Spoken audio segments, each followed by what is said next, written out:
आज के जो बच्चे हैं इनको शंकर भगवान के बच्चों से सीख लेना चाहिए। आज के बेटे ससुराल वाले आते हैं, आज के बेटे सास ससुर आते हैं तो लड़कों के मुंह पर स्माइल आ जाता है, इतने खुश होकर बात करते हैं। और अपने बूढ़े माँ बाप से जब भी बात करेंगे तो चिढ़कर बात करते हैं। तुम्हारे ससुराल वालों से तुमने इतनी प्रसन्नता से बात करी तो माँ बाप से बात करने में क्या दिक्कत है? क्यों? इसलिए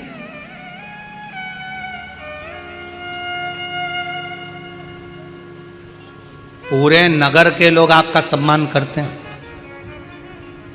पूरे प्रदेश के लोग आपका सम्मान करते हैं, पूरे नगर के लोग आपका सम्मान करते हैं, पूरे मोहल्ले के लोग आपका सम्मान करते हैं, पूरे कुटुंब वाले आपका सम्मान करते हैं। और यदि आपका बेटा आपकी बेटी अगर आपका सम्मान नहीं करती तो दुनिया के सबसे बड़े भिखारी आप हो,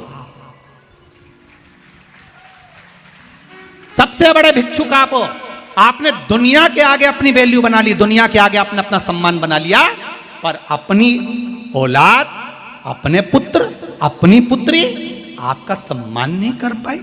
जब भी बोलते हैं चिढ़कर बोलते हैं। इसमें पुत्र और पुत्री की गलती नहीं है, इसमें गलती है आपकी परवरिश की कि आपने संस्कार नहीं दे पाए, आप ज्ञान नहीं दे पाए। आप भी अपने माँ बाप से चिढ़कर बोलते थे, इसलिए आपकी औलाद भी आपसे चिढ़कर बोलती है। आप हमेशा अपने माता पिता से चिल्लाकर बात करते थे तो आपकी औलाद भी आपसे चिल्लाकर बात करती है। आप हमेशा चिल्लाकर बोलते हो इसलिए आपकी औलाद भी आपको चिल्लाकर बोलती है। आप कभी मंदिर नहीं जाते तो आपकी औलाद भी कभी मंदिर नहीं जाती। आप किसी के आगे झुकना पसंद नहीं करते तो आपकी औलाद आपके सामने झुकना पसंद नहीं करती। अगर दुनिया आपका सम्मान कर रही और आपकी औलाद आपका सम्मान नहीं कर रही तो दुनिया के सबसे बड़े गरीब व्यक्ति आप हो, सबसे बड़े भिखारी व्यक्ति आप हो। अपने बच्चों को धन दो मत दो, अपने बच्चों को वैभव दो मत दो, अपने बच्चों को प्रॉपर्टी दो मत दो, पर अपने बच्चों को संस्कार जरूर दो जिससे आपकी जिंदगी सार्थक। अपने बच्चों को संस्कार दीजिए जिससे आपका जीवन सार्थक हो। आप अपने लिए क्या कर रहे हो? अपने लिए, अपने बच्चों का। मैंने बच्चों के नाम पे एक पेट्रोल पंप कर दिया, मैंने बच्चों के नाम पे प्रॉपर्टी कर दी, मैंने पत्नी के नाम पर यह कर दिया, मैंने उनके नाम पे यह कर दिया। बच्चों को मैंने कलेक्टर बना दिया, बच्चों को मैंने इंस्पेक्टर बना दिया, बच्चों को मैंने एसपी बना दिया, बच्चों को मैंने डॉक्टर बना दिया, बच्चों को मैंने इंजीनियर बना दिया, बच्चों को मैंने सब कुछ बना दिया।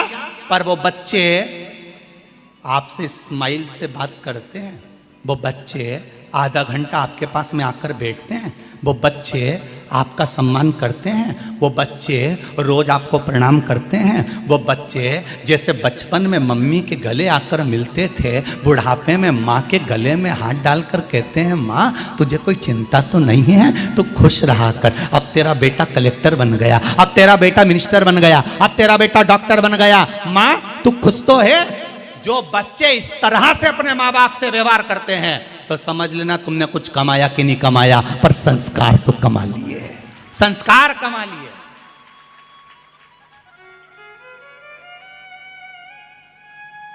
वो संस्कार बच्चों में होना जरूरी है। क्या दे रहे हो अपने बच्चों को? प्रॉपर्टी? क्या दे रहे हो बच्चों को? गाड़ी? क्या दे रहे हो बच्चों को? बैंक का बैलेंस?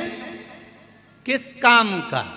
बैंक का बैलेंस तो बेटा एक दिन अगर कंप्यूटर पे बैठ गया और एक दिन में डब्बा लगा दिया शेयर मार्केट से सब गोल, एक दिन कहीं किसी को अपना कोड बता दिया और उस कोड वाले ने बैंक में से डायरेक्ट निकाल लिया, काहे का बैलेंस बचा? तुम अपने बच्चे को एक दिन गाड़ी लेकर गया, एक्सीडेंट हो गया, गाड़ी का नाश हो गया, जो मकान मिला था वो कर्जे में डूब गया, क्या दे रहे हो बच्चों को? केवल मकान, जमीन, जायदाद और गाड़ी और बंगला।